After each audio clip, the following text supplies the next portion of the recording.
মায়ের দোয়ার বরকত কি জানেন? মায়ের দোয়ার বরকতের কারণে একজন কসাইও একজন নবীর সঙ্গী হয়ে জান্নাতে যেতে পারে। একবার মুসা আলাইহিস সালাম আল্লাহকে জিজ্ঞেস করলেন, আল্লাহ, জান্নাতে আমার সাথে কে থাকবে?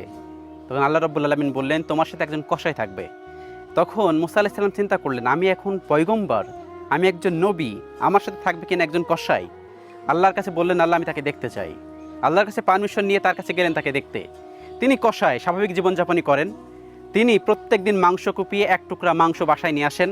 নিয়ে আসার পরে সেটা রান্না করে নিজের মাকে খাওয়ান। বৃদ্ধ মার আর কেউ নেই, এক সন্তানই আছেন।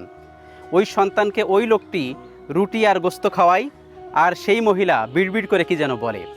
তখন মুসা আলাইহিস সালাম ওই লোকটিকে জিজ্ঞাসা করলেন, তোমার মা বিড়বিড় করে কি বলে আমাকে বলো। তখন সেই কসাই বলতেছে, আমার মা একটা পাগলা দোয়া করেন, আমি জানি এই দোয়াটা কোনোদিন কবুল হবে না, তারপর আমার মা করেন যে, হে আল্লাহ, আমি আমার ছেলের প্রতি অনেক সন্তুষ্ট, আমার ছেলেকে